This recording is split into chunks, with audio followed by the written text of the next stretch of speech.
ಜ್ಞಾನಧ್ವನಿ ಕೇಳುಗರಿಗೆ ನಮಸ್ಕಾರ. ಈಗ ಪಾತಾಳದಲ್ಲಿ ಪಾಪಚ್ಚಿ ಹಿಂದೆ ನಡೆದ ಕತೆ. ಪಾಪಚ್ಚಿ ಕೊಕ್ಕರೆ ಬ್ಯಾಟು ಮುಳ್ಳು ಹಂದಿ ಚೆಂಡು ಇರುವ ಚೆಂಡಾಟ ಆಡಿ ಬೇಸರಪಟ್ಟಳು. ಆಗ ಬಾಬಾ ಬುಡನ್ ಬೆಕ್ಕಿನ ಬಾಯಿ ಹಲ್ಲು ಕೆರೆದು ಮಾತನಾಡಿತು. ಅದರ ಕಿವಿ ಪ್ರತ್ಯಕ್ಷವಾಗುವವರೆಗೆ ಕಾದಿದ್ದು ಬೆಕ್ಕಿಗೆ ತನ್ನ ಬೇಸರ ಹೇಳಿಕೊಂಡಳು. ರಾಜ ರಾಣಿಗೆ ಬೆಕ್ಕು ಅಪಶಕುನ ಎನ್ನಿಸಿ ತಲೆ ಕತ್ತರಿಸಲು ಆಜ್ಞೆ ಮಾಡಿದರು. ಬೆಕ್ಕಿನ ಬರೀ ತಲೆ ಇದ್ದುದರಿಂದ ಕಟುಕ ಒಪ್ಪದೆ ಚರ್ಚೆ ಆಯಿತು. ಪಾಪಚ್ಚಿ ಆಗ ಈ ಬೆಕ್ಕು ಅಮ್ಮಾವರದು ತಲೆ ಕಡಿಯಲು ಅವರು ಒಪ್ಪಬೇಡವೇ ಎಂದಾಗ ಸೆರೆಯಲ್ಲಿದ್ದ ಅವರನ್ನು ಕರೆಸಿದರು. ಅಷ್ಟರಲ್ಲಿ ಬೆಕ್ಕು ಮಾಯವಾಗಿತ್ತು. ರಾಣಿ ಅಮ್ಮಾವರನ್ನು ಬೈದು ಓಡಿಸಿದಳು. ರಾಣಿಗೆ ಪಾಪಚ್ಚಿಯ ಮೇಲೆ ಹುಚ್ಚು ಪ್ರೀತಿ. ಆಸ್ಥಾನದ ಆಮೆ ತೋರಿಸುವೆನೆಂದು ಕರೆದೊಯ್ದಳು. ಅರ್ಧ ದಾರಿಯಲ್ಲೇ ಸಿಕ್ಕ ಮೊಸಳೆಗೆ ಇವಳಿಗೆ ಆಮೆ ತೋರಿಸು ಎಂದು ಆಜ್ಞಾಪಿಸಿ ರಾಣಿ ಹಿಂತಿರುಗಿದಳು. ಮೊಸಳೆ ದಾರಿಯಲ್ಲಿ ರಾಣಿಯನ್ನು ಹಾಸ್ಯ ಮಾಡಿ ನಕ್ಕಿತು.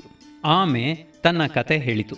ಅವರ ಶಾಲೆಯಲ್ಲಿ ಮೊದಲ ದಿನ 10 ಗಂಟೆ ಪಾಠ, 2ನೇ ದಿನ 9 ಗಂಟೆ, 3ನೇ ದಿನ 8 ಗಂಟೆ, ಈ ರೀತಿ ಪಾಠ ನಡೆಯುತ್ತಿತ್ತಂತೆ. 11ನೇ ದಿನ ರಜಾ. 12ನೇ ದಿನ ಆಮೆ ಪಾಠಶಾಲೆಯನ್ನೇ ಬಿಟ್ಟು ಬಿಟ್ಟಿತ್ತು. ಮೊಸಳೆಯು ಪಾಠದ ವಿಷಯ ಸಾಕು, ಆಟದ್ದು ಹೇಳಿ ಎಂದಿತು. ಪಾತಾಳದಲ್ಲಿ ಪಾಪಚ್ಚಿ 13ನೇ ಅಧ್ಯಾಯ. ಕರಿಯ ಮೀನು ಕುಣಿತ. ಆಮೆಗೆ ಬಹಳ ವ್ಯಸನವಾಯಿತು.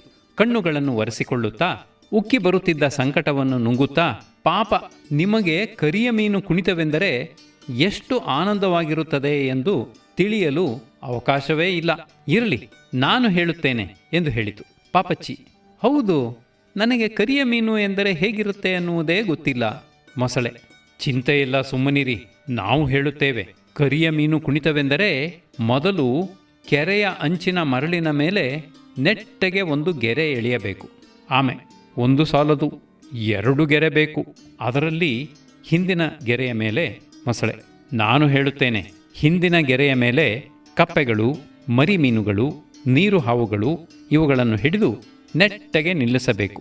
ಆಮೇಲೆ ಆಮೆ, ಇಲ್ಲ, ಆಗಲೇ ಅಲ್ಲ, ಮಣ್ಣು ಹುಳುಗಳನ್ನೆಲ್ಲ ಒದ್ದೋಡಿಸಿದ ಮೇಲೆ. ಮೊಸಳೆ, ಅದನ್ನು ಆಗಲೇ ಹೇಳಬೇಕಾಗಿತ್ತು, ಮರೆತೆ. ಗೆರೆ ಎಳೆಯುವುದಕ್ಕೆ ಮುಂಚೆಯೇ ಮಾಡಬೇಕಾದ ಕೆಲಸ ಅದು. ಇರಲಿ, ಆಮೇಲೆ ಆಮೆ, ಅವುಗಳನ್ನು ಓಡಿಸುವುದು ಕೊಂಚ ಕಷ್ಟದ ಕೆಲಸ, ತುಂಬ ಹೊತ್ತು ಹಿಡಿಯುತ್ತದೆ. ಮೊಸಳೆ, ಅಂತೂ ಓಡಿಸಲೇಬೇಕು, ಬಿಡಬಾರದು. ಅನಂತರ ಹಿಂದಿನ ಗೆರೆಯ ಮೇಲೆ ನಾವು ನಿಂತುಕೊಂಡು ಮುಂದಿನ ಗೆರೆಗೆ ನಿಧಾನವಾಗಿ ಬರಬೇಕು. ಆಮೆ, ಒಬ್ಬೊಬ್ಬರೂ ಒಂದೊಂದು ಕರಿಯ ಮೀನನ್ನು ಕೈಯಲ್ಲಿ ಹಿಡಿದುಕೊಂಡು ಮುಂದೆ ಬರಬೇಕು. ಮೊಸಳೆ, ತಾಳಕ್ಕೆ ಸರಿಯಾಗಿ ಹೆಜ್ಜೆ ಇಡಬೇಕು. ಅನಂತರ ಮುಂದಿನ ಗೆರೆಯಿಂದ ಹಿಂದಿನ ಗೆರೆಗೆ ಒಬ್ಬೊಬ್ಬರೂ ಬೇರೆ ಮೀನುಗಳ ಕೈ ಹಿಡಿದುಕೊಂಡು ಬರಬೇಕು. ಆಮೆ, ಹಾಗೆಯೇ 3-4 ಸಲ ಹಿಂದಕ್ಕೂ ಮುಂದಕ್ಕೂ ಬಂದ ಮೇಲೆ ಮೊಸಳೆ, ಒಬ್ಬೊಬ್ಬರು ಒಂದೊಂದು ಮೀನನ್ನು ಬಾಲ ಹಿಡಿದೆತ್ತಿ ಕೆರೆಯ ನೀರಲ್ಲಿ ಎಸೆಯಬೇಕು. ಆಮೆ, ದೂರ ಬೀಳಬೇಕು. ತಕ್ಷಣವೇ ಮೊಸಳೆ, ಅದರ ಹಿಂದೆ ನಾವು ಹಾರಬೇಕು. ಈಜುತ್ತಾ ಈಜುತ್ತಾ ಅದನ್ನು ಹಿಡಿಯಬೇಕು. ಆಮೆ, ಹಿಡಿದುಕೊಂಡೇ ನೀರಿನಲ್ಲಿ ಒಂದು ಲಾಗ ಹಾಕಬೇಕು. ಮೊಸಳೆ, ನಮ್ಮ ಬಾಲದ ತುದಿ ನೀರಿನ ಮೇಲೆ ಕಾಣಿಸುವ ಹಾಗೆ. ಆಮೇಲೆ ದಡಕ್ಕೆ ಈಜಿ ಬಂದು ಮುಂದಿನ ಗೆರೆಯ ಮೇಲೆ ನಿಲ್ಲಬೇಕು. ಆಮೆ, ಇದೇ ಕರಿಯ ಮೀನ ಕುಣಿತದಲ್ಲಿ ಮೊದಲನೇ ತಾನ. ಕುಣಿತವನ್ನು ವಿವರಿಸುವಾಗ 2 ಪ್ರಾಣಿಗಳು ಬಹಳ ಉತ್ಸಾಹದಿಂದ ತಮ್ಮ ಹಳೆಯ ಪಾಠಶಾಲೆಯನ್ನು, ಅಲ್ಲಿ ಕಳೆದ ಬಾಲ್ಯವನ್ನೂ ನೆನೆದು ಮತ್ತೊಮ್ಮೆ ಸುಖಪಡುತ್ತಿದ್ದವು. ಆದರೆ ಹೇಳಿ ಮುಗಿದ ಕೂಡಲೇ ಆಮೆ ಯಥಾಪ್ರಕಾರ ಹಿಂದಿನ ಹಾಗೆಯೇ ಅಳುತ್ತಾ ಕುಳಿತುಕೊಂಡಿತು. ಪಾಪಚ್ಚಿ ಸಂತೋಷದಿಂದ, ಕರಿಯ ಮೀನು ಕುಣಿತ ನೋಡುವುದಕ್ಕೂ ಆಡುವುದಕ್ಕೂ ತುಂಬ ಚೆನ್ನಾಗಿದ್ದಿರಬೇಕು. ಇಬ್ಬರು ನೋಡಲೇಬೇಕೇನೋ? ಆಮೆ, ಮೊಸಳಪ್ಪನವರೇ, ಬನ್ನಿ, ಮೊದಲನೆಯ ವರಸೆಯನ್ನು ಆಡಿ ತೋರಿಸೋಣ. ಮೊಸಳೆ, ಕರಿಯ ಮೀನು ಇಲ್ಲದಿದ್ದರೂ ಚಿಂತೆ ಇಲ್ಲ, ಆದರೆ ಹಾಡಂತೂ ಇದ್ದೇ ಇರಬೇಕು. ಆಮೆ, ಯಾರು ಹಾಡುವುದು? ಮೊಸಳೆ, ನೀವೇ ಹಾಡು ಹೇಳಿ. ನನಗೆ ಕೊಂಚ ನೆಗಡಿ, ಶಾರೀರ ಕೆಟ್ಟಿದೆ, ಮಾತುಗಳೂ ಕೂಡ ಅಲ್ಲಲ್ಲಿ ಮರೆತು ಹೋಗಿದೆ. ಆಮೆ, ಸರಿ, ಗೆರೆ ಎಳೆಯಿರಿ. ಆಮೆ ಹಾಡುವುದಕ್ಕೆ ಪ್ರಾರಂಭ ಮಾಡಿತು. ಮೊಸಳೆ ಕುಣಿಯಿತು. ಆಮೆಗಳೇ, ಮೊಸಳೆಗಳೇ, ಜಲಜರಾದ ಪ್ರಾಣಿಗಳೇ, ಕಪ್ಪೆಗಳೇ, ಮೀನುಗಳೇ, ಮಲಜರಾದ ಜಂತುಗಳೇ, ಬೇಗನೇಳಿ ತಾಳಬೇಡಿ, ಮೀನ ಕುಣಿತ ಕುಣಿಯುವ, ಮರಳಿನಲ್ಲಿ ಹೊನಲಿನಲ್ಲಿ ಲೀನರಾಗಿ ನಲಿಯುವ ಬರದಿರದಿರಿ ಬರದಿರದಿರಿ ಬರದಿರದಿರಿ ಬನ್ನೀರಿ ಬರದಿರದಿರಿ ಬರದಿರದಿರಿ ಬರದಿರದಿರಿ ಬನ್ನೀರಿ. ನೊರೆಯ ಹಾಲಿನಂದದಿ ಕೆರೆಯ ಕೆಂಪು ನೀರಿನಲ್ಲಿ ಮುಳುಗಿ ಮುಳುಗಿ ಸುಳಿಯುವ ನಲಿದು ನಲಿದು ಕುಣಿಯುವ ಆಮೆ ಮೊಸಳೆ ಹೆಗಲಿನಲ್ಲಿ ಮಿಣುಕು ಹುಳದ ಬೆಳಕಿನಲ್ಲಿ ಭಯವ ಬಿಟ್ಟು ನೆಗೆಯುವ ಮುದದಿ ನಕ್ಕು ಮುಳುಗುವ ಬರದಿರದಿರಿ ಬರದಿರದಿರಿ ಬರದಿರದಿರಿ ಬನ್ನೀರಿ ಬರದಿರದಿರಿ ಬರದಿರದಿರಿ ಬರದಿರದಿರಿ ಬನ್ನೀರಿ. ಈ ಹಾಡನ್ನು ಕೇಳಿ ಪಾಪಚ್ಚಿಗೆ ಪರಮಾನಂದವಾಯಿತು. ನಾನಿದನ್ನು ನನ್ನ ಪುಸ್ತಕದಲ್ಲಿ ಬರೆದಿಟ್ಟುಕೊಳ್ಳಬೇಕು ಎಂದಳು. ಅಗತ್ಯವಾಗಿ ಆಗಬಹುದು ಎಂದು ಆಮೆ ಹೇಳಿತು. ಮೊಸಳೆಗೆ ಪಾಪ ಬಹಳ ಆಯಾಸ. ಕುಣಿದ ರೀತಿಯನ್ನು ತೋರಿಸುವಾಗ ಹಿಂದಕ್ಕೂ ಮುಂದಕ್ಕೂ ಹಾರಿ ಹಾರಿ ಮೈ ತುಂಬ ಬೆವರುತ್ತಿತ್ತು. ಆಗ ಆಮೆ ಪಾಪಚ್ಚಿಯನ್ನು ಕುರಿತು, ಈಗ ನಿಮ್ಮ ಕಥೆಯನ್ನು ನಮಗೆ ಕೊಂಚ ಹೇಳಿ ಎಂದು ಕೇಳಿಕೊಂಡಿತು. ಮೊಸಳೆಯೂ ಹತ್ತಿರ ಬಂತು, ಕುಳಿತುಕೊಂಡಿತು. ತನ್ನ ಮೇಲಿನ ಪ್ರೀತಿಯಿಂದ ಈ ಮುದಿತನದಲ್ಲೂ ಇಷ್ಟು ಚೆನ್ನಾಗಿ ಕುಣಿದು ಹಾಡಿ ತೋರಿಸಿದ ಆ ಎರಡು ಪ್ರಾಣಿಗಳ ಮಾತನ್ನು ನಿರಾಕರಿಸಲು ಪಾಪಚ್ಚಿಯ ಮನಸ್ಸು ಒಪ್ಪಲಿಲ್ಲ. ತಾನು ಮೊಲದ ಹಿಂದೆ ಬಿಲದೊಳಗೆ ಧುಮುಕಿದ್ದು ಮೊದಲುಗೊಂಡು ನಡೆದ ಸಂಗತಿ ಎಲ್ಲವನ್ನೂ ಒಂದೂ ಬಿಡದೆ ಹೇಳತೊಡಗಿದಳು. ಮೊದಮೊದಲು ಅವಳಿಗೆ ಕೊಂಚ ಹೆದರಿಕೆಯಾಯಿತು. ಏಕೆಂದರೆ ಆಮೆಯೂ ಮೊಸಳೆಯೂ ಕಥೆ ಕೇಳುತ್ತಾ ಕೇಳುತ್ತಾ ಹತ್ತಿರಕ್ಕೆ ಸರಿಯುತ್ತಿದ್ದವು. ಅದೂ ಅಲ್ಲದೆ ಕಥೆ ಮುಂದಕ್ಕೆ ಸಾಗಿದ ಹಾಗೆಲ್ಲ ಇಬ್ಬರೂ ಬಾಯನ್ನು ಹೆಚ್ಚು ಹೆಚ್ಚಾಗಿ ತೆರೆಯುತ್ತಾ ಬಂದವು. ಹಸಿರು ಹುಳುವಿನ ಹೇಳಿಕೆಯ ಮೇಲೆ ತಾನು ಗೋವಿನ ಹಾಡಿನ ಪಾಠ ಒಪ್ಪಿಸಿದ್ದನ್ನು ಪಾಪಚ್ಚಿ ಪ್ರಸ್ತಾವಿಸಿದಾಗ ಅವರು, ನಮಗೂ ಆ ಹಾಡನ್ನು ಕೇಳಬೇಕೆಂದು ಆಸೆ ಎಂದರು. ಹಿಂದೆ ಹೇಳಿದಂತೆಯೇ ಪಾಪಚ್ಚಿ ಈಗಲೂ ತಪ್ಪಾಗಿಯೇ ಹೇಳಿಬಿಟ್ಟಳು. ಅವಳಿಗೆ ಯಾಕೋ ಯಾವ ಪದ್ಯವನ್ನೂ ಸರಿಯಾಗಿ ಹೇಳಲಾಗಲಿಲ್ಲ. ತಾತ ಕರೆದ ಧ್ವನಿಯ ಕೇಳಿ ಎಲ್ಲ ಹುಡುಗರು ಕೆರೆಗೆ ಬಿದ್ದು ಮೂತಿಯನ್ನು ಮರೆಸಿಕೊಂಡು ಅಲ್ಲಿ ಮುಳುಗಲು ಭಯದಲ್ಲಿ ಎಂದು ಹೇಳಿ ನಾಚಿಕೆಯಿಂದ ಪಾಪಚ್ಚಿ ಅಲ್ಲಿಗೇ ಪದ್ಯವನ್ನು ಮುಗಿಸಿಬಿಟ್ಟಳು. ಇದೇನಿದು, ಬಹಳ ವಿಚಿತ್ರವಾಗಿದೆ. ನಾವು ಕಲಿತ ರೀತಿಯೇ ಬೇರೆ, ನೀವು ಹೇಳುವುದೇ ಬೇರೆ. ಈಚೀಚೆಗೆ ಇಷ್ಟು ಬದಲಾವಣೆಗಳಾಗಿ ಬಿಟ್ಟಿವೆಯೋ? ಇನ್ನೊಂದು ಪದ್ಯ ಹೇಳಿ ನೋಡೋಣ. ನಿಮಗೆ ಮಾಂಬಿಯ ಕಥೆ ಬಾಯಿಗೆ ಬರುತ್ತೋ ಎಂದು ಆಮೆ ಕೇಳಿತು. ಇಲ್ಲ, ಆದರೆ ಬೊಮ್ಮನಹಳ್ಳಿಯ ಕಿಂದರಿ ಜೋಗಿ ಹೇಳಲೇ ಎಂದು ಪಾಪಚ್ಚಿ ಕೇಳಿದಳು. ಆಗಬಹುದು ಎಂದು ಮೊಸಳೆ ಹೇಳಿತು. ಗಂಗೆಯ ನೀರಿನ ಒಳಗಡೆಯಲ್ಲಿ ಯಾಕೋ ಏನೋ ಕರಿಯ ಮೀನು ಕುಣಿತದ ವಿಷಯ ಕೇಳಿದಾಗಿನಿಂದ ಕೆರೆ, ನೀರು, ಮುಳುಗುವುದು ಇವೇ ಅವಳ ತಲೆಯಲ್ಲಿ ತುಂಬಿ ಹೋಗಿತ್ತು ಅಂತ ಕಾಣುತ್ತೆ. ಗಂಗೆಯ ನೀರಿನ ಒಳಗಡೆಯಲ್ಲಿ ಹಿಂದಲ್ಲಿದ್ದಿದು ಮೀನಿನ ಸೇನೆ, ಅಲ್ಲೇ ನಾಮೆಯ ಕಾಟವೇ ಕಾಟ, ಅಲ್ಲಿಯ ಮೀನ್ಗಳ ಗತಿ ಗೋಳಾಟ. ಆಮೆಯು ಬಾಲವ ನೀಡುತ್ತ ಬೇಗ ಹಿಂಡಿತು ಮೀನಿನ ಹಳದಿಯ ಮೂಗ. ಈ ಪದ್ಯವನ್ನು ಕೇಳುತ್ತಲೂ ಆಮೆಗೆ ಬಹಳ ಕೋಪ ಬಂತು. ಸಾಕು, ನಿಲ್ಲಿಸು, ಏನು ಹುಚ್ಚುಗಿಚ್ಚಿ ಹಿಡಿದಿದೆಯೋ? ಬಾಲದಿಂದ ನಾನು ಮೀನಿನ ಮೂಗನ್ನು ಹಿಂಡುವುದೆಂದರೇನು? ಶುದ್ಧ ಅಸಂಬದ್ಧ, ತೀರ ಅಸಾಧ್ಯ ಎಂದು ತುಂಬ ರೇಗಿತು. ಮೊಸಳೆಗೆ ಮಾತ್ರ ಇನ್ನೂ ಅಷ್ಟು ಕೋಪ ಬಂದಿರಲಿಲ್ಲ. ಕೊಂಚ ಕನಿಕರ ಉಳಿದಿತ್ತು. ಎಲ್ಲಿ ಅಮ್ಮ, ಗಜವದನ ಹೇರಂಬ ಹೇಳು ಎಂದಿತು. ಪಾಪಚ್ಚಿ ಎದ್ದು ನಿಂತು ಕೈ ಮುಗಿದುಕೊಂಡು ಜಗದವನ ಹೇ ಜಂಬ ಎಂದಳು. ಮೊಸಳೆಗೂ ಕೋಪದಿಂದ ಕಣ್ಣು ಕೆಂಪಾಯಿತು. ದೇವರ ದಯೆಯಿಂದ ಆಗ ಯಾರೋ ಗಟ್ಟಿಯಾಗಿ ಎಲ್ಲರೂ ಬನ್ನಿ, ವಿಚಾರಣೆ ಪ್ರಾರಂಭ ಎಂದು ಕೂಗಿದರು. ಮೊಸಳೆ ಪಾಪಚ್ಚಿಯನ್ನೂ ಎಳೆದುಕೊಂಡು ಆಮೆಗೆ ಹೋಗಿ ಬರುತ್ತೇನೆ ಎಂದು ಕೂಡ ಹೇಳದೆ ಒಂದೇ ಸಮನಾಗಿ ಆ ಕೂಗು ಹೊರಟ ಕಡೆಗೆ ಓಡಿತು. ವಿಚಾರಣೆಗೆಂದು ನ್ಯಾಯಸ್ಥಾನವನ್ನು ಪ್ರತ್ಯೇಕವಾಗಿ ಏರ್ಪಾಡು ಮಾಡಿದ್ದರು. ರಾಜನೂ ರಾಣಿಯೂ ಪಕ್ಕಪಕ್ಕದಲ್ಲಿಯೇ ಸಿಂಹಾಸನಗಳ ಮೇಲೆ ಆಗಲೇ ಕುಳಿತು ಬಿಟ್ಟಿದ್ದರು. ಅವರ ಸುತ್ತ ದೊಡ್ಡದೊಂದು ಸಭೆ ಸೇರಿತ್ತು. ಸಣ್ಣ ಹಕ್ಕಿಗಳು, ಮೃಗಗಳು, ಹುಳುಗಳು, ಮನುಷ್ಯರು ಎಲ್ಲರೂ ನೆರೆದಿದ್ದರು. ಸಭಾಮಂಟಪವನ್ನು ಬಳಸಿ ಸಿಪಾಯಿಗಳೂ ಅಧಿಕಾರಿಗಳೂ ನಿಂತಿದ್ದರು. ಒಂದು ಕಟ್ಟು ಇಸ್ಪೀಟಿನಲ್ಲಿರುವ ಚೀಟಿಗಳೆಲ್ಲವೂ ಸಾಲಾಗಿ ನಿಂತ ಹಾಗೆ ಅವರು ಕಾಣಿಸಿದರು. ಸನ್ನಿಧಾನದಲ್ಲಿಯೇ ಕೊಂಚ ದೂರವಾಗಿ ಮಂತ್ರಿಯನ್ನು ಹಿಡಿದು ನಿಲ್ಲಿಸಿದ್ದರು. ಅವನ ಎಡಬಲಗಳಲ್ಲಿ ಇಬ್ಬರು ಯೋಧರು ಕತ್ತಿಯನ್ನೆತ್ತಿ ಹಿಡಿದು ಕಾವಲಿದ್ದರು. ಮಂತ್ರಿಯ ಕೈಗೆ ಬೇಡಿ ಹಾಕಿತ್ತು. ರಾಜನ ಸಿಂಹಾಸನದ ಹಿಂದೆ ಹತ್ತಿರದಲ್ಲಿಯೇ ಬಿಳಿಯ ಮೊಲ ನಿಂತಿತ್ತು. ಅದರ ಒಂದು ಕೈಯಲ್ಲಿ ದೊಡ್ಡದೊಂದು ತುತ್ತೂರಿ, ಇನ್ನೊಂದು ಕೈಯಲ್ಲಿ ದಪ್ಪ ಬಾದಾಮಿ ಕಾಗದದ ಸುರುಳಿ. ಮಂತ್ರಿಯ ಮುಂಭಾಗದಲ್ಲಿ, ಸಭಾ ಮಧ್ಯದಲ್ಲಿ, ಮೇಜಿನ ಮೇಲೆ ಎಲ್ಲರಿಗೂ ಕಾಣುವ ಹಾಗೆ ಒಂದು ತಟ್ಟೆಯನ್ನಿರಿಸಿ ಅದರಲ್ಲಿ 8-9 ಬೊಂಬಾಯಿ ಬೋಂಡಗಳನ್ನು ಇಟ್ಟಿದ್ದರು. ವಿಚಾರಣೆಯನ್ನು ಬೇಗ ಬೇಗ ಮುಗಿಸಿ ತಿಂಡಿ ಹಂಚಿದರೆ ವಾಸಿ ಎಂದು ಪಾಪಚ್ಚಿ ಮೊಸಳೆಯ ಹತ್ತಿರ ಹೇಳಿದಳು.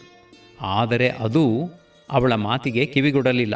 ಏಕೆಂದರೆ ರಾಣಿ ಆಗ ಅವರ ಕಡೆಗೇ ನೋಡುತ್ತಿದ್ದಳು. ಇನ್ನೂ ಎಲ್ಲರೂ ವಿಚಾರಣೆಗೆ ಅಣಿ ಮಾಡುತ್ತಿದ್ದರು. ಆದ್ದರಿಂದ ಪಾಪಚ್ಚಿ ನ್ಯಾಯಸ್ಥಾನವನ್ನು ಸಾವಕಾಶವಾಗಿ ಒಂದು ಸುತ್ತು ನೋಡಿದಳು. ವಕೀಲರುಗಳು ಹಾಕಿಕೊಳ್ಳುವ ಕಪ್ಪು ಬಣ್ಣದ ದೊಗಲು ತೋಳಿನ ಉದ್ದವಾದ ಅಂಗಿಯನ್ನು ರಾಜನು ಧರಿಸಿದ್ದನು. ಅವನ ಎಡಗಡೆಯಲ್ಲಿ 12 ಕುರ್ಚಿಗಳನ್ನು ಸಾಲಾಗಿ ಇಟ್ಟಿದ್ದರು. ಅವುಗಳಲ್ಲಿ ಒಂದೊಂದರಲ್ಲಿಯೂ ಒಂದೊಂದು ಪ್ರಾಣಿ ಆಗಲೇ ಕುಳಿತಿತ್ತು. ಎಲ್ಲರೂ ಗಂಭೀರವಾಗಿ ನ್ಯಾಯಸ್ಥಾನದಲ್ಲಿ ತಮಗೂ ಯಾವುದೋ ದೊಡ್ಡ ಅಧಿಕಾರವಿರುವಂತೆ ಪೀಠಸ್ಥರಾಗಿದ್ದರು. ಅವರು ಯಾರೆಂದು ಪಾಪಚ್ಚಿ ಮೊಸಳೆಯನ್ನು ವಿಚಾರಿಸಿದಳು. ಅವರಿಗೆ ಪಂಚಾಯತರೆಂದು ಹೆಸರು. ನಿಮ್ಮೂರಲ್ಲಿ ಇಂತಹವರು ಇಲ್ಲ ಎಂದು ಕಾಣುತ್ತೆ. ನಮ್ಮೂರಿಗೂ ಹೊಸದು. ನಮ್ಮ ರಾಜನು ಈಗ 4-5 ವರ್ಷಗಳಲ್ಲಿ ಹೊಸದಾಗಿ ಈ ಪಂಚಾಯತರನ್ನು ಸ್ಥಾಪಿಸಿದನು. ಪಶ್ಚಿಮ ದೇಶಗಳಲ್ಲಿ ಅಪರಾಧಿಯನ್ನು ವಿಚಾರಣೆ ಮಾಡುವಾಗ ನ್ಯಾಯಾಧೀಶನ ಸಹಾಯಕ್ಕಾಗಿ 12 ಜನ ದೊಡ್ಡ ಮನುಷ್ಯರನ್ನು ಬರಮಾಡಿಕೊಳ್ಳುವರಂತೆ.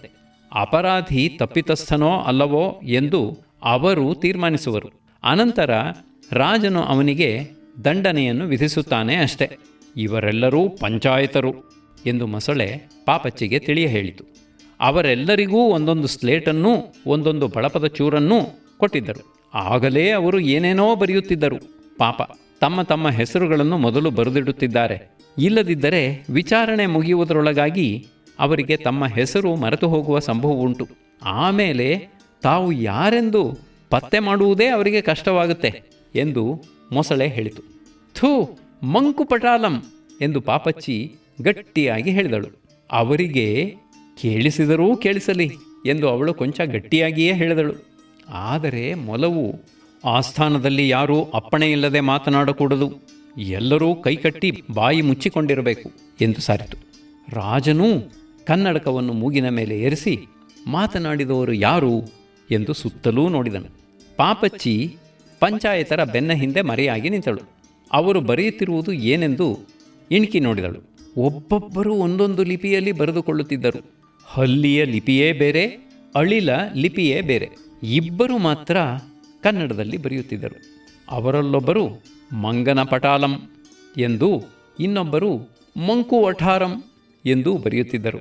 ಒಬ್ಬ ಪಂಚಾಯತನು ಸ್ಲೇಟಿನ ಮೇಲೆ ಬಳಪದಿಂದ ಬರೆಯುವಾಗ ತುಂಬ ಗಿಚಿಗಿಚಿ ಧ್ವನಿಯಾಗುತ್ತಿತ್ತು. ಪಾಪಚ್ಚಿಗೆ ಯಾವಾಗಲೂ ಆ ಧ್ವನಿ ಕೇಳಿದರೆ ರೇಗುವುದು. ಶಾಮು ಯಾವಾಗಲಾದರೂ ಕೀಟಲೆಗೋಸ್ಕರ ಆ ಸದ್ದನ್ನು ಮಾಡಿ ಅವಳನ್ನು ರೇಗಿಸುವುದುಂಟು. ಇಲ್ಲಿ ಬಂದರೂ ಇದೇ ಗೋಳು ಎಂದು ಹೇಳುತ್ತಾ ಅವಳು ಆ ಪಂಚಾಯತನ ಹಿಂದೆ ಹೋಗಿ ಸದ್ದು ಮಾಡದೆ ಅದರ ಬಳಪವನ್ನು ಕಿತ್ತು ಎಸೆದು ಬಿಟ್ಟಳು. ಪಾಪ, ಅದು ಎತ್ತೆತ್ತಲೋ ನೋಡಿ ಏನೂ ತೋಚದೆ ರಾಣಿಯ ಶಿಕ್ಷೆಗೆ ಹೆದರಿ ತನ್ನ ಬೆರಳಿನಿಂದಲೇ ಸ್ಲೇಟಿನ ಮೇಲೆ ಬರೆಯಲು ಪ್ರಾರಂಭಿಸಿತು. ಗುಮಾಸ್ತರೇ, ಫಿರ್ಯಾದನ್ನು ಓದಿ ಎಂದು ರಾಜನು ಮೊಲವನ್ನು ಕರೆದು ಅಪ್ಪಣೆ ಮಾಡಿದನು. ಮೊಲ ಮೊದಲು ತುತ್ತೂರಿಯನ್ನು ಬಾಯಿಗೆ ಹಿಡಿದು ತುತುತ್ತೂ ತೂ ಎಂದು 3 ಸಲ ಊದಿ, ಅನಂತರ ಇಸ್ಪ್ರೀಟ್ರಾಣಿ ಮಾಡಿದ ಬೋಂಡ ಬೊಂಬಾಯಿ ಬೋಂಡಗಳೇಳೆಂಟು, ಮಂತ್ರಿಯು ಜೇಬಿಗೆ ಸೇರಿಸಿಕೊಂಡ ಬಂದೇ ಬಂತು ವಾರಂಟು ಎಂದು ಕೂಗಿ ಹೇಳಿತು.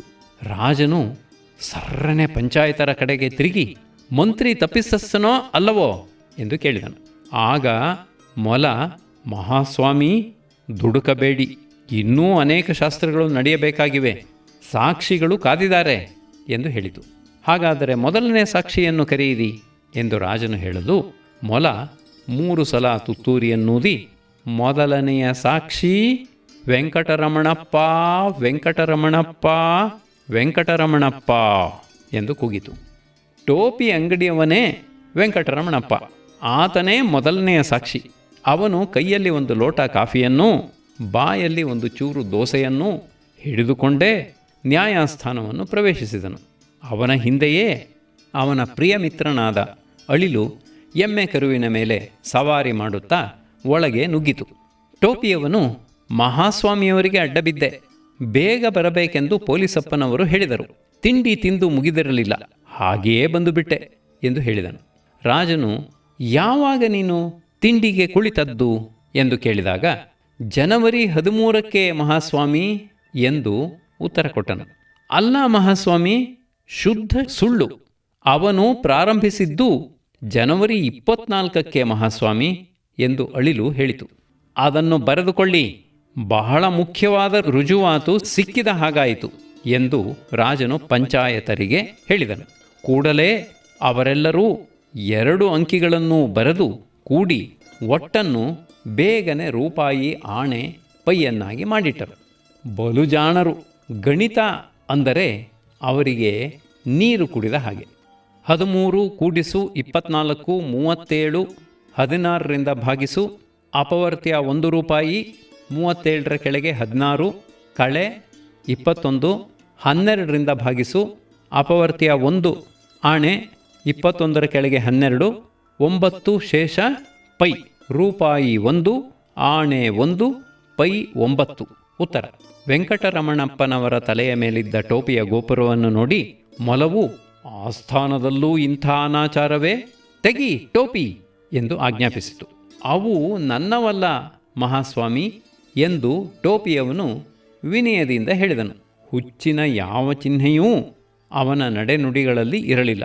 ಆದ್ದರಿಂದ ಇದನ್ನು ಕೇಳಿದ ಕೂಡಲೇ ರಾಜನು ಕುಪಿತನಾಗಿ, ಓಹೋ, ತಿಳಿಯಿತು, ಕದ್ದ ಮಾಲಿರಬೇಕು ಎಂದು ಕೂಗಿದನು. ಪಂಚಾಯತರೆಲ್ಲರೂ ಅದನ್ನು ಜಾಗ್ರತೆಯಾಗಿ ಬರೆದುಕೊಂಡರು. ಟೋಪಿಯವನು, ಕದ್ದ ಮಾಲಲ್ಲ ಬುದ್ಧಿ, ಮಾರುವುದಕ್ಕೆ ತಲೆಯ ಮೇಲಿಟ್ಟುಕೊಂಡು ಬೀದಿ ಬೀದಿ ತಿರುಗುತ್ತಿದ್ದೇನೆ ಬುದ್ಧಿ ಎಂದು ಹೇಳಿ ರಾಣಿಯ ಕಡೆ ತಿರುಗಿದನು. ಇದುವರೆಗೂ ರಾಣಿ ಕೋಪಿಸಿಕೊಳ್ಳದೆ ಸುಮ್ಮನಿದ್ದುದೇ ಆಶ್ಚರ್ಯ. ಅವಳು ತನ್ನ ಗಂಡನ ಕನ್ನಡಕವನ್ನು ಹಾಕಿಕೊಂಡು ಟೋಪಿಯವನನ್ನೇ ದುರುದುರನೆ ದಿಟ್ಟಿಸಿದಳು.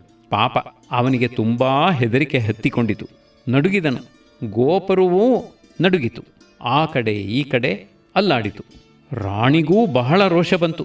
ನಿನ್ನ ತಲೆಬುರುಡೆ ಉರುಳಿಸಿ ಬಿಡುತ್ತೇನೆ, ಆಮೇಲೆ ನೀನು ನಿನ್ನ ಟೋಪಿಗಳನ್ನು ಹೇಗೆ ಹೊತ್ತುಕೊಂಡು ತಿರುಗುತ್ತೀಯೇ ನೋಡುತ್ತೇನೆ ಎಂದು ರಾಣಿ ಗದರಿದಳು. ಟೋಪಿಯವನಿಗೆ ಇದ್ದಕ್ಕಿದ್ದ ಹಾಗೆ ಕಣ್ಣಲ್ಲಿ ಧಾರೆ ಧಾರೆಯಾಗಿ ನೀರು ಬಂತು. ನನ್ನ ಜೀವ ಉಳಿಸಬೇಕು ಮಹಾಸ್ವಾಮಿ, ನನ್ನದು ಅಂಥ ಇಂಥ ಜೀವ ಅಲ್ಲ ಮಹಾಸ್ವಾಮಿ, ಬಡ ಜೀವ. ನಾನು ಪರದೇಶಿ ಮಹಾಸ್ವಾಮಿ. ಅನೇಕರಿಗೆ, ನಿಮ್ಮಂಥ ಪ್ರಭುಗಳಿಗೆ ಇನ್ನೂ ಟೋಪಿ ಹಾಕಬೇಕಾಗಿದೆ ಮಹಾಸ್ವಾಮಿ. ನನಗೆ ಈ ಮೊಕದ್ದಮೆಯ ವಿಚಾರವಾಗಿ ಏನೂ ತಿಳಿಯದು ಮಹಾಸ್ವಾಮಿ. ನಾನು ತಿಂಡಿ ತಿಂದು ಮುಗಿಸುತ್ತೇನೆ, ಅರ್ಧದಲ್ಲಿ ಎದ್ದು ಬಂದೆ ಮಹಾಸ್ವಾಮಿ ಎಂದು ಒಂದೇ ಸಮನಾಗಿ ಕಿರಿಚಿಕೊಂಡನು.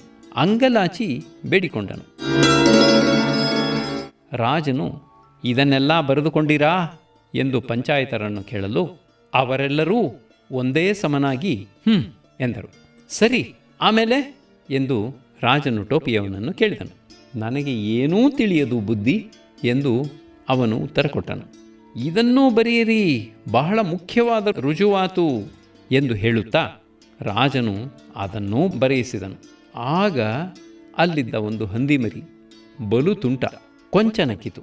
ವಿಚಾರಣೆಯಲ್ಲಿನ ವಿದ್ಯಮಾನಗಳನ್ನೆಲ್ಲ ನೋಡುತ್ತಿದ್ದರೆ ಕೇಳುತ್ತಿದ್ದರೆ ಎಂಥವರಿಗೂ ನಗು ಬರುತ್ತದೆ ಅನ್ನಿ.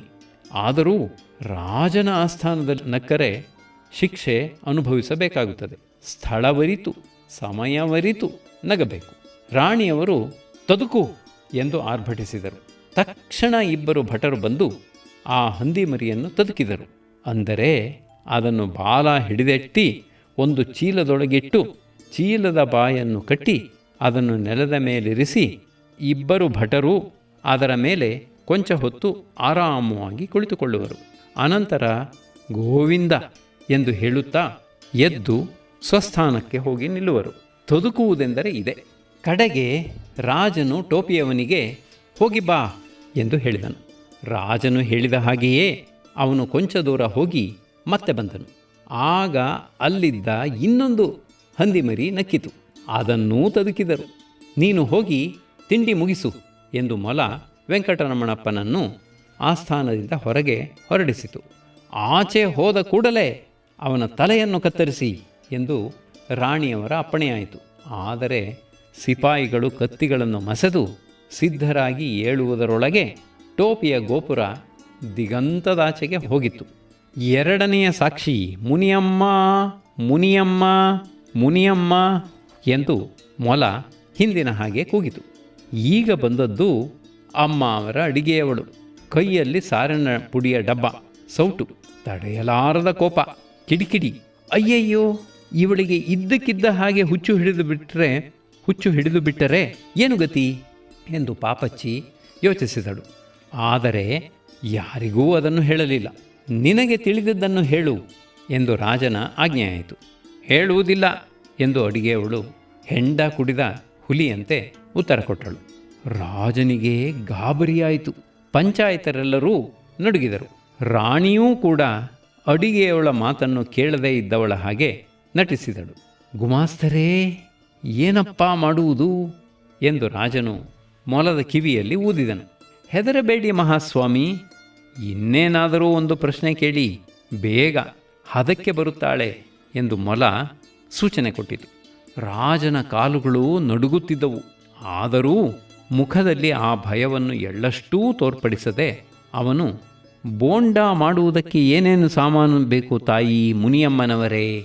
ಅಡಿಗೆಯವಳ ಕಿಡಿಕಿಡಿ ಕೊಂಚ ಕಡಿಮೆಯಾಯಿತು. ಮುಖದಲ್ಲಿ ಮಂದಹಾಸದ ಛಾಯೆ ಸುಳಿದಾಡಿತು. ಮುಖ್ಯವಾಗಿ ಮೆಣಸಿನಕಾಯಿ ಎಂದಳು.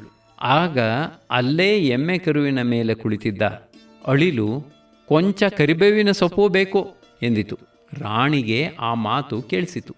ಹಿಂದಿನ ದಿನ ಜವಾನ ತಂದುಕೊಟ್ಟ ಬೇವಿನ ಸೊಪ್ಪಿನ ಕಹಿ ಅವಳ ಜ್ಞಾಪಕಕ್ಕೆ ಬಂತು. ಮೈಯನ್ನೆಲ್ಲ ಪರಚಿಕೊಳ್ಳುವಷ್ಟು ಕೋಪ ಬಂತು.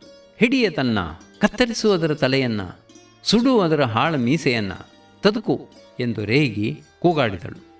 ಎಲ್ಲರೂ ಅಳಿಲನ್ನು ಹಿಡಿಯಲು ಓಡಿದರು. ಆದರೆ ದೇವರ ದಯೆಯಿಂದ ಎಮ್ಮೆಕರು ಆಗ ನಿದ್ರಿಸುತ್ತಿರಲಿಲ್ಲ.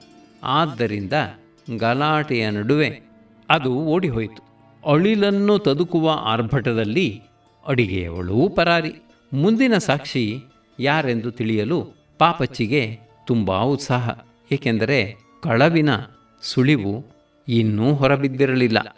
ತಮ್ಮ ದೇಶದ ಪ್ರಧಾನಮಂತ್ರಿಯ ಮೇಲೆ ಇಷ್ಟು ದೊಡ್ಡ ಅಪರಾಧವನ್ನು ಹೊರಿಸಿ ಅದನ್ನು ನಿಜವೆಂದು ಸಾಧಿಸಬಲ್ಲ ಎದೆ ಕೆಚ್ಚಿನವನಾರೆಂದು ಅವಳು ಇದಿರು ನೋಡಿದಳು. ಮೊಲವು ಮತ್ತೆ ಬಾದಾಮಿ ಕಾಗದದ ಸುರುಳಿಯನ್ನು ಬಿಚ್ಚಿ ಹಿಡಿದು ರಾಜನ ಕನ್ನಡಕವನ್ನು ತನ್ನ ಮೂಗಿನ ಮೇಲೇರಿಸಿ ಕೊಂಚ ಹೊತ್ತು ತಡವರಿಸಿ, ಮೂರನೆಯ ಸಾಕ್ಷಿ ಪಾರ್ವತಮ್ಮ ಉರುಹ್ ಪಾಪಚ್ಚಿ ಎಂದು ಕೂಗಿತು.